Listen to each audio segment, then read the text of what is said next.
तुम्हाला एक मी टेक्निक सांगू का? स्वामींना कसं प्रसन्न करायचं, बरोबर. खास करून स्वामी समर्थांना. हे मी माझ्या जीवनामध्ये पण मला खूप छान मिळालं होतं. तेव्हा मी अक्कलकोट बघितलं नव्हतं. पहाटे 4:30 ते 5:30च्या दरम्यान उठायचं आपण. फक्त तोंडाची चूळ भरायची. काय अंघोळ बिंगोळीचं ब्रशचं काही बंधन नाही याच्यामध्ये. आणि स्वामींचा एखादा फोटो असेल, काय असेल, काही नसेल तर मोबाईल मध्ये फोटो तुम्ही असं ऑन करून ठेवा आणि ओंजळ भरा मनाने श्री स्वामी समर्थ, श्री स्वामी समर्थ 11 वेळा जप करा. जे तुम्हाला हवं आहे ना ते मागा. दुसऱ्यांसाठी मागायचं मागा, तुमच्यासाठी असं मागा. असं गुरुवारपासून स्टार्ट करायचं आपल्याला आणि कंप्लीट 21 दिवस करायची. त्या गुरुवारपासून 21 दिवसामध्ये 100% तुमची ती इच्छा पूर्ण झालीच पाहिजे.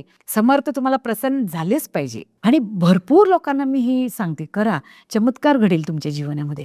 एखाद्या मुलीचं लग्न नसेल झालं तर तुम्ही मागा, माझ्या मुलीला चांगला एखादा मुलगा शोधून द्या स्वामी, पण भक्तीने मागा. तुम्ही ह्याच्यामध्ये अंघोळ करण्याच्या मागे आणि पहाटे उठून तोंड धुण्याच्या मागे, सोळ्याच्या मागे जाऊ नका. जवळ करून घ्या स्वामींना. मन होता त्याच्यामध्ये, भक्ती होता, श्रद्धा होता आणि मागा. स्वामी तुम्हाला दिल्याशिवाय राहणार नाही. स्वामी फार प्रेमळ आहेत हो. स्वामी म्हणजे स्वामींचं मन म्हणजे फारच प्रेमळ आहे. पूर्ण व्हिडिओ बघण्यासाठी यूट्यूबवर जाऊन बँटर विथ चेतन सर्च करा.